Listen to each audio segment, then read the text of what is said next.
తాకట్లో ఉన్న మీ బంగారాన్ని విడిపించి ఆ రోజు ఆన్లైన్ రేటుకి కొంటాం. Sharma gold company. నమస్కారం, వెల్కమ్ టు సుమన్ టీవీ. నేను గీతాంజలి. ప్రస్తుతం మనతో పాటు జగదీష్ గురు స్వామీజీ ఉన్నారండి, అలాగే కిరణ్ గారు ఉన్నారు. వారి గురించి ఒక మాట చెప్పాలి. గురువు గారు గత 30 సంవత్సరాలుగా హిమాలయాల్లో సాధన చేస్తూ ఉన్నారు. ఇంకొక మాట ఏంటంటే, వారి గురువు గారైన నిఖిలేశ్వర స్వామీజీ ఎవరైతే ఉన్నారో వారి ఆదేశాల అనుసారం వారు ప్రస్తుతం హిమాలయాల నుంచి దక్షిణ భారతదేశం వచ్చారు. ఒక సంకల్పంతో వారు ఇక్కడికి రావటం జరిగిందని తెలిసింది. ఆ సంకల్పం ఏమిటి, అసలు వారు ఈ 30 సంవత్సరాల పాటు ఎలా అక్కడ హిమాలయాల్లో ఉన్నారు, ప్రత్యేకంగా వీరు కొన్ని నియమాలతోటి కొన్ని ఆహార పద్ధతులు కూడా వీరు ఫాలో అయ్యారట.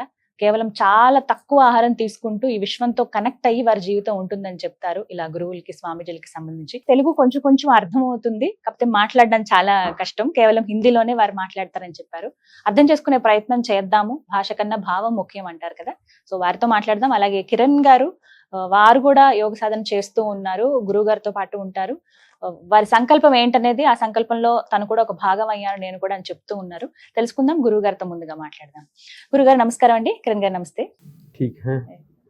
ఆనంద్ సే చాలా బాగున్నాము, సచ్చిదానంద స్థితిలో ఉన్నాము గురువుల బ్లెస్సింగ్స్ తోటి. చాలా సంతోషం మీరు ఇలా రావటం, గురువు గారు మా సుమన్ టీవీ స్టూడియోకి రావడం అనేది మా జన్మధన్యంగా భావిస్తూ, మీ గురించి ప్రేక్షకులకి తెలియాలి చాలా విషయాలు. నేనే చాలా వరకు ఆశ్చర్యపోయాను.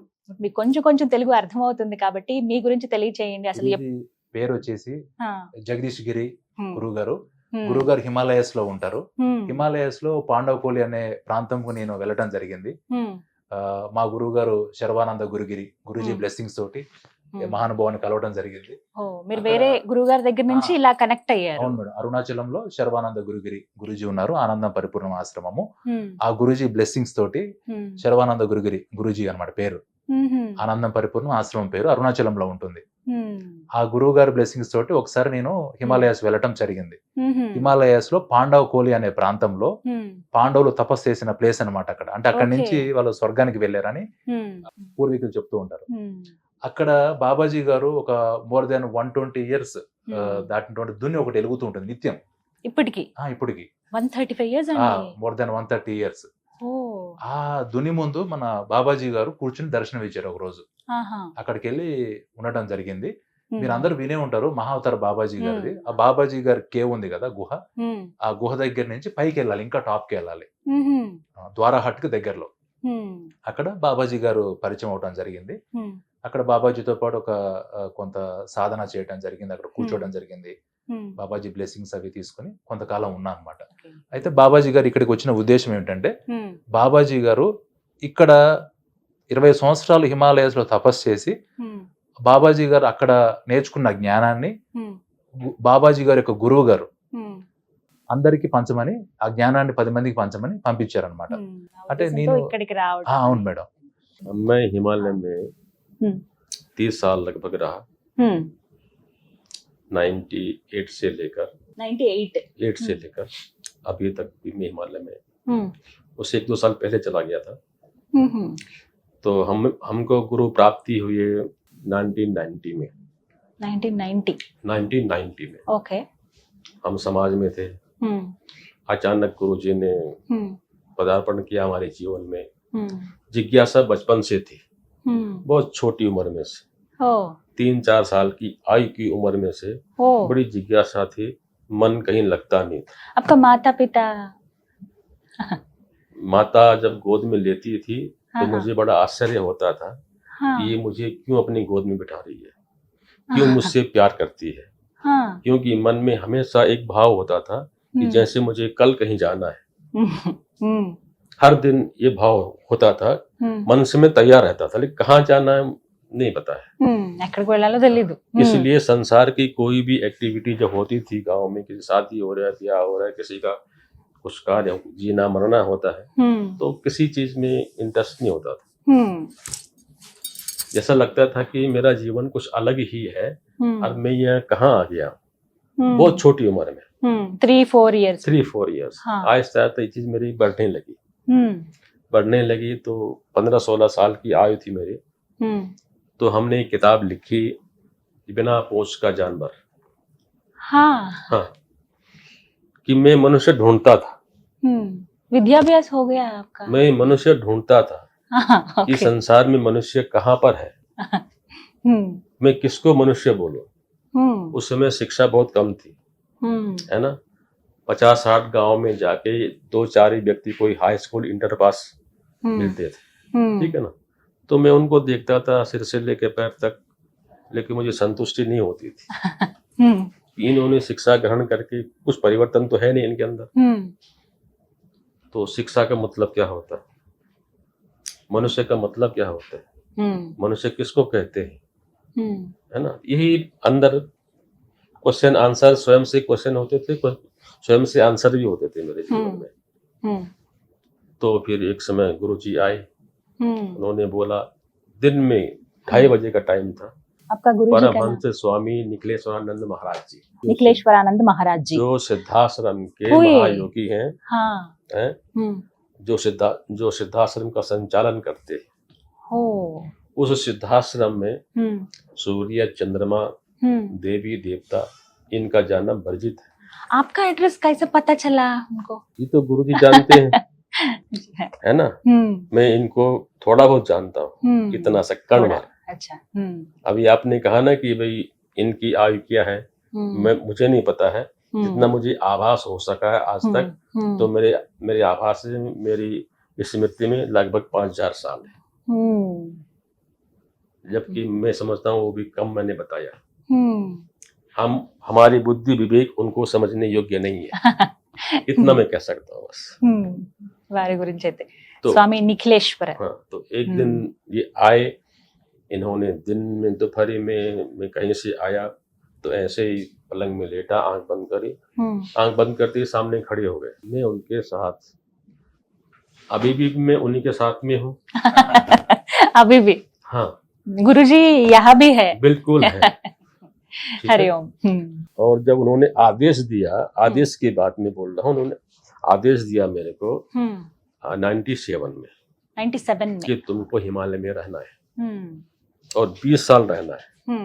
30 साल? 20 साल। 20 ठीक, हाँ, 20 साल पूरा होने के तुरंत बाद फिर उन्होंने आदेश दिया है कि तुमने दक्षिण भारत में जाना है।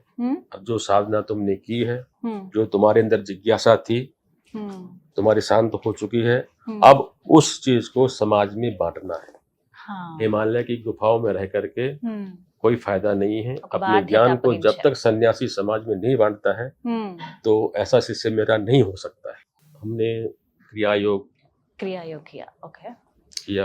गुरुजी ने शून्य साधना करवाई कि शून्य में से भोजन कैसे ले। हाँ, शून्य में से भोजन कैसे ले, ठीक है। वहां से उन्होंने स्टार्ट। बहुत आश्चर्य है।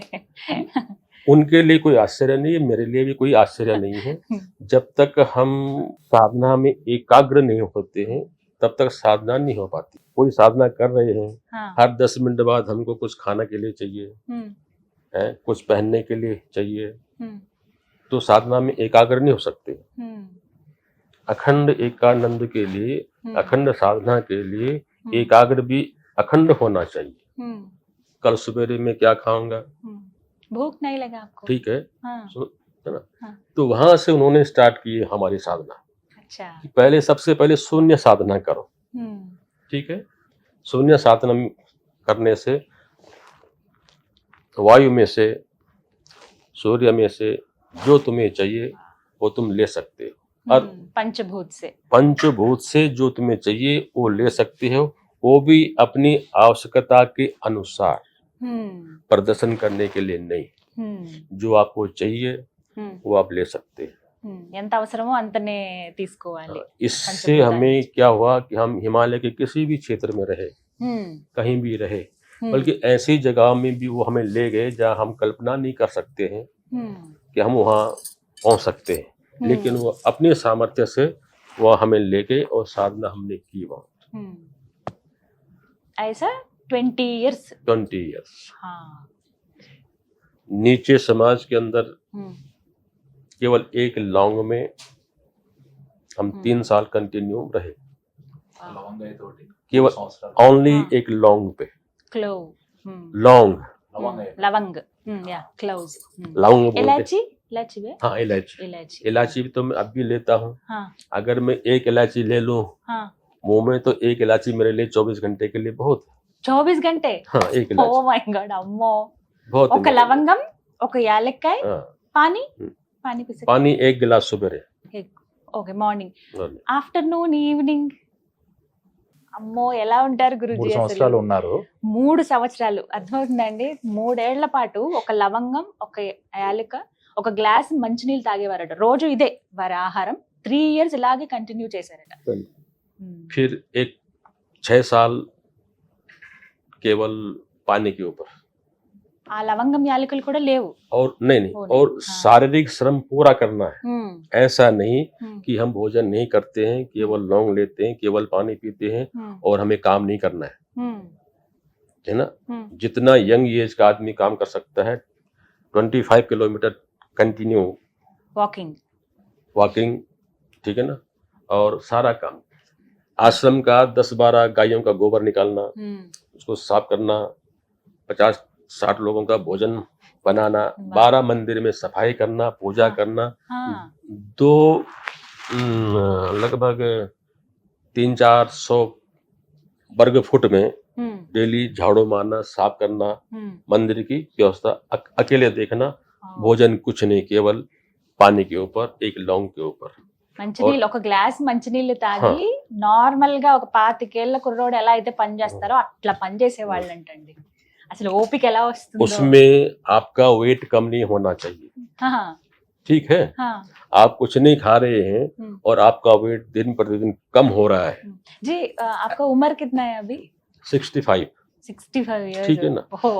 और एज के हिसाब से, हाँ। हाइट के हिसाब से हाँ, आपका वजन कम नहीं होना चाहिए। हम्म, अगर कम ऐसा कर दो। कम हो रहा है हम्म, तो आपको वो योग नहीं करना चाहिए, ఇంకా అర్హత ఉండదు వాటికి ठीक है ना। एक फुट पे 9.5 किलो वजन आदमी का बनता है, स्वस्थ व्यक्ति का। अगर 5.5 फुट आपकी हाइट है, आपका वेट कितना होना चाहिए वो आप स्वयं डिसाइड करें, कर सकते हैं ना।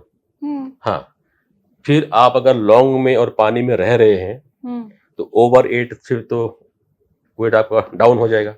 लेकिन औसतन वेट मान लो आपका 55 किलो होना चाहिए, तो उससे डाउन नहीं होना चाहिए आपका वेट। ఇంకా తగ్గకూడదు అంతకు మించి हाँ, वहां आकर आपका वेट रुक जाना चाहिए, स्थिर हो जाना चाहिए। आपका तबीयत का कोई प्रॉब्लम नहीं कोई प्रॉब्लम नहीं, अभी तक अभी तक कोई प्रॉब्लम नहीं, ग्रेट जी गुरु जी का आशीर्वाद है सब उनका आशीर्वाद। అంటే ఇక్కడ గురువు గారు చెప్పిన దాంట్లో మెయిన్ ఇంపార్టెంట్ పాయింట్ ఏంటంటే గురువు గారు నేను ఇలా ఉంటానికి కారణం అంతా మా గురువు గారి బ్లెస్సింగ్స్ అని చెప్పారు. చెప్తున్నారు అయితే మీకు గురుగీతలో ఒక శ్లోకం ఉంటుంది మేడం. శివవదృశ్యతే సాక్షాత్ శ్రీ గురుపుణ్యకర్మిణం నరవదృశ్యతే సాక్షాత్ శ్రీ గురుపాపకర్మిణం నగురోరధికం కచ్చిత్ నగురోరధికం కచ్చిత్ నగురోరధికం నగురోరధికం శివ శాసనతో శివ శాసనతో శివ శాసనత అని చెప్తారు. అర్థం ఏంటండి అంటే ఇక్కడ అర్థం ఏంటంటే భావము శివవదృశ్యతే సాక్షాత్ శ్రీ గురుపుణ్యకర్మిణం అంటే తన యొక్క గురువుని ఎవరైతే సాక్షాత్తు పరమేశ్వరులాగా భావిస్తారో అది పుణ్యకర్మతో సమానము. నరవదృశ్యతే సాక్షాత్ శ్రీ గురుపాపకర్మిణం అంటే ఒక సాధారణ ప్రాపంచికమైన వ్యక్తిలాగా మనం గురువుని చూడకూడదు, అది పాపకర్మతో సమానము. నగురోరధికం కచ్చిత్ గురువు కన్నా అధికమైంది ఇంకొకటి లేదు. నగురోరధికం కచ్చిత్ గురువు కన్నా అధికమైంది ఇంకొకటి లేదు. నగురోరధికం నగురోరధికం గురువే అధికం గురువే అధికం. శివ శాసనతో శివ శాసనతో శివ శాసనత ఇది శివుడి యొక్క శాసనము అని పార్వతీదేవికి పరమేశ్వరుడే చెప్పాడని మన పురాణాలు అంటే గురుగీతలో చెప్పారు ఈ శ్లోకం. ఇప్పుడు గురువు గారు జగదీష్ గిరి బాబాజీ ఏం చెప్తున్నారు, ఇదంతా కూడా నిఖిలేశ్వరానందగిరి మహారాజ్ యొక్క బ్లెస్సింగ్స్ అని చెప్తున్నారు. అలానే సాధనలో ఉన్నటువంటి ప్రతి ఒక్క శిష్యుడు సాధకుడు కూడా వాళ్ళు ఎనర్జీని తీసుకుంటారు మేడం, విశ్వశక్తిని తీసుకుంటారు. ఆ విశ్వశక్తి ఆటోమేటిక్ గా పైనుంచి ఫ్లో అవుతున్నప్పుడు వాళ్ళకి ఆటోమేటిక్ గా ఆకలి అనేది దప్పికనే తగ్గిపోతుంది. అందుకని అలా ఉండగలుగుతున్నారు. కేవలం ఒక లవంగం ఒక యాలక్కాయ ఒక గ్లాస్ మంచినీళ్ళు 3 ఏళ్ల పాటు అలా ఉన్నారు. मेरा अनुभव ये है कि गुरु से हम परिचित तो बहुत बाद में होते हैं, हम परिचित बाद में होते हैं, गुरु हमसे पहले परिचित होता है। ये मेरा अनुभव बाद में आया है, गुरु के मिलने के बाद में। हम जो जानते हैं कि हमें गुरुजी 94 में 5 में मिले हैं, वो हमारी भूल है। गुरु हमारे साथ बहुत पहले से थे, मेरे बचपन में एक घटना घटी थी। मैं जब 6 क्लास में पढ़ने के लिए गया हम्म तो वहाँ पर हमारे इधर में टोपी पहनने का बड़ा रिवाज था पहले, टोपी और चोटी रखने का। हमारा शरीर ब्राह्मण परिवार का है, तो 6 क्लास में गए तो वहाँ हमारी टोपी और चोटी काट दी गई अय्यो हाँ कि आप टोपी नहीं पहन सकते हाँ और कल से चोटी काट के लाना। हम्म बड़ा दुख हुआ, हम्म लेकिन बोल नहीं सकते थे किसी को। हम्म अनेक प्रकार से मैंने पहले भी बताया आपको कि मैं बहुत गहन चिंतन बचपन से ही करता था, हम्म बहुत गहरा चिंतन। हम्म जैसे जैसे आयु मेरी बढ़ती गई मैं सोचता रहता कि मनुष्य कैसा होता है, तो कोई मनुष्य नजर नहीं आता था मेरे को। अपनी माँ बाप के अंदर भी मेरे को माता पिता नजर नहीं आते थे। मैं भी उनको सोचता कि ये 2-4 दिन के लिए है, इनके साथ में हूँ, बाद में मुझे कहीं और जाना है। इस तरह से जीवन चलता रहा मेरा। आयु के हिसाब से गुरु जी मिले, तो गुरु तो शिष्य की हर बात को जानता है। तो उन्होंने, और मेरा उद्देश्य एक ही यही था कि हमारे जो संस्कार दबाए जा रहे हैं, खत्म किए जा रहे हैं, इनको वापस हम कैसे ला सकते हैं। अब बहुत सरलता के साथ, किसी प्रकार का कोई समाज में उद्वेग उत्पन्न न हो और हम बहुत आसानी से उन संस्कारों को वापस ग्रहण कर ले। ये मेरा जीवन का मूल उद्देश्य था। तो गुरु जी ने वो रास्ते की साधना कराई, साधना हुई, फिर हम लगभग 15 साल से उस पर एक्सपेरिमेंट भी कर रहे हैं, करता रहा साथ साथ में, क्योंकि इस मंत्र पे हमने 2-3 बार चेंज भी किया बीच में। माँ भगवती सरस्वती का जो बीज अक्षर है, ज्ञान का बीजाक्षर है, क्योंकि ज्ञान का, शक्ति का और लक्ष्मी का, तीनों शक्तियों का त्रिशक्ति एक बीज अक्षर होते हैं। ठीक है ना। बाकी अन्य जो भी शब्द उनमें हम लगा देते हैं, वो अपने सांसारिक कार्यों के अनुसार उस मंत्र को इस्तेमाल करने के लिए हम उसमें परिवर्तन करते हैं। लेकिन बीजाक्षर तो तीनों शक्तियों के एक ही होते हैं। उनको भी समय काल के अनुसार हम हल्का, तेज और तीव्र कर सकते हैं। तो हमने खास तौर से जो शिक्षा देने का है, किसी भी प्रकार की शिक्षा देनी हो, इसी बीज मंत्र से हम दे सकते हैं। आगे चल के वो बच्चा, वो विद्यार्थी अपने जीवन में किसी भी क्षेत्र में जाए, किसी भी क्षेत्र में जाए, वो खेती का काम करे, व्यापार करे, कुछ भी करे, लेकिन वो ऐसा व्यक्ति होना चाहिए कि अच्छी से अच्छी सफलता मिल जाए तो भी धैर्य रखे, और बुरा से बुरा समय जीवन में आ जाए तो भी धैर्य रखे। ठीक है, और वहां पर आगे बढ़े, निर्णय स्वयं ले सके, विवेक जागृत होना चाहिए। सामने क्या, मेरे सामने क्या परिस्थिति है, हम स्वयं निर्णय ले सके।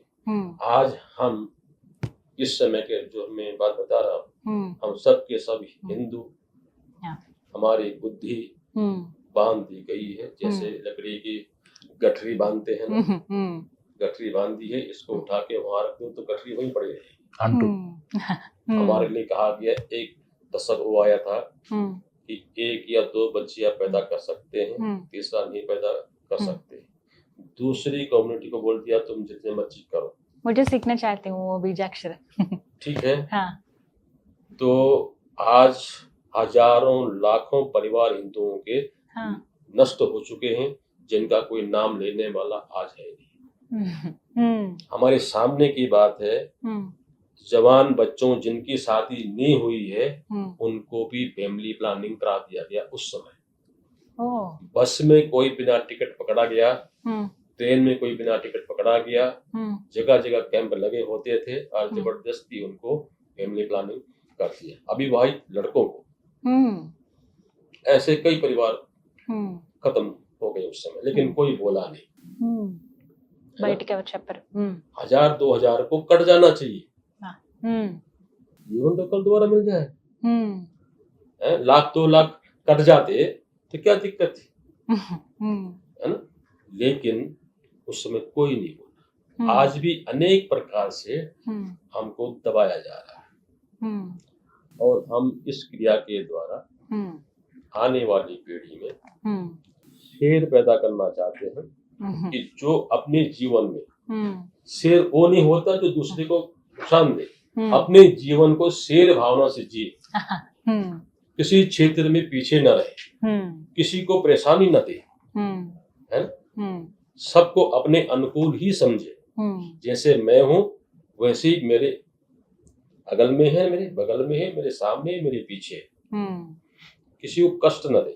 ऐसे संस्कार युक्त मनुष्य कैसे हम उत्पन्न करें, तो इस भगवती का जो बीज मंत्र है, ये केवल बीजाक्षरम से होता है? बीजाक्षर, केवल बीजाक्षर ही जपना है। आरोग्य हम्म, विद्यालय में इसलिए हमने किया कि विद्यालय में मेन पावर आ जाती है। हम्म, अगर 500 बच्चे ओके, एक अक्षर का मंत्र है, हम्म, ठीक है, हम्म, 500 बच्चे एक स्वर में एक बार हम्म, उस मंत्र को बोलेंगे हम्म, तो 5 माला हो गई, हम्म, हम्म, 5 माला हो गई, एक बार बोलने में 5 माला हो गई, ओके, और प्रत्येक एक बच्चे की बार। हो गई, అందరూ చేయటం వల్ల हाँ, प्रत्येक बच्चे की 5 माला हो गई हाँ, एक बार बोलने एक में, बार, और 108 बार बोल दिया हम्म, तो 108 माला हो गई प्रत्येक बच्चे की, हम्म, और केवल ఒక్కొక్కళ్ళు. 5 मिनट के अंदर, కేవలం 5 నిమిషాలు, 5 minutes.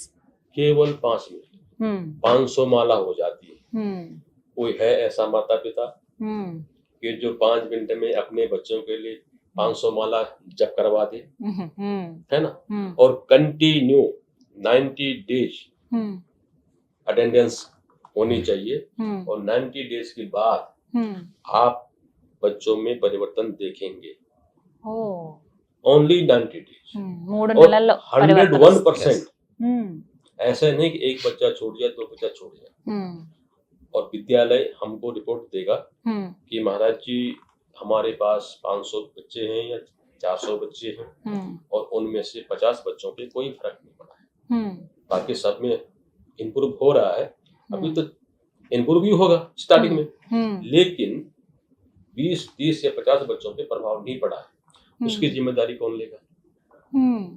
है स्कूल लेगा, या अभिभावक लेंगे, या मैं लूंगा? कौन लेगा? हम लेंगे। ఓకే, మీరే తీసుకుంటారు. ठीक है ना।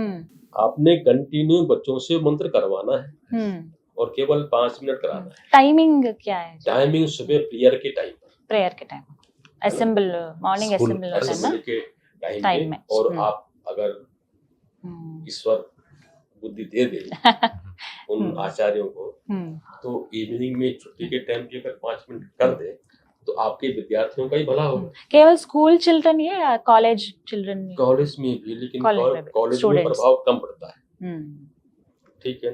फर्स्ट क्लास से लेकर इंटर तक, क्योंकि कॉलेज के जो आज के विद्यार्थी हैं, इनका जो माइंड है वो ज्यादा फास्ट है।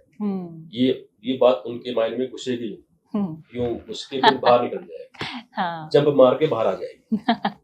గురుగారి మాట ఒకటేనండి, ఎవరైతే ఇప్పుడు స్కూల్ పిల్లలు ఉన్నారో స్కూల్ మేనేజ్మెంట్ లో ఆలోచించి ఉదయం పూట అసెంబ్ల్ అవుతారు అందరూ కూడా, ప్రేయర్ టైం అని ఒకటి ఉంటుంది. అప్పుడు గనక ఈ త్రిశక్తి మాత లక్ష్మి, సరస్వతి, దుర్గాదేవి ఈ ముగ్గురు అమ్మలకు సంబంధించినటువంటి బీజాక్షరాలు ఏవైతే ఉంటాయో అవి గనక పఠిస్తే వాళ్ళల్లో ఖచ్చితంగా పరివర్తన వస్తుంది అని అంటున్నారు. కావాలంటే టెస్ట్ చేసి కూడా మేము చూసాము ఉత్తర భారతదేశంలో, అలాగే మధ్య భారతంలో ఎక్కడైతే ఉన్నా అక్కడ ప్రత్యేకంగా కొన్ని స్కూల్స్ కి వెళ్ళి ఎక్స్పెరిమెంట్ గా కూడా చేశారటండి. 90 రోజుల పాటు గనక ఈ మంత్రాన్ని పఠించి ఆ ప్రేయర్ టైంలో వాళ్ళలో ఖచ్చితమైన పరివర్తన చూసామని చెప్పి స్కూల్ మేనేజ్మెంట్ లో చెప్పాయట. అదే నిఖిలేశ్వర్ గురూజీ ఎవరైతే వారి గురువు గారు ఉన్నారో వారి ఆదేశం ప్రకారంగా నార్త్ ఇండియా నుంచి, అంటే హిమాలయాల నుంచి దక్షిణ భారతదేశం ఇక్కడికి రావటము, ఇక్కడ వారు సంకల్పించారు ఇక్కడి నుంచి ప్రారంభిద్దామని చెప్పి. తెలుగు రాష్ట్రాలు ముందుగా ఎంచుకున్నారు వారు, అది మన అదృష్టంగా భావించవచ్చు. స్కూల్ మేనేజ్మెంట్లు ఎవరైనా కూడా మేము మా పిల్లలకి, స్కూల్ పిల్లలకి ఈ విధంగా నేర్పిద్దాం అనుకుంటున్నాము, జస్ట్ ఒక 5 నిమిషాలనండి, ఎక్కువ టైం కూడా పట్టదు, అంతమంది పిల్లలు ఒక్కసారి పఠిస్తే ఎంత బాగుంటుందో మనమే అర్థం చేసుకోవచ్చు. మీ స్కూల్ మేనేజ్మెంట్స్ ఏవైతే ఉన్నాయో మీరు ఆలోచిస్తే గనక మీరు సంప్రదించవచ్చు గురువు గారిని, ఇలా వచ్చి నేర్పిస్తారు. ఎప్పుడైతే నేర్పిస్తారో అది కంటిన్యూగా ఒక 90 రోజుల పాటు చేస్తే ఖచ్చితంగా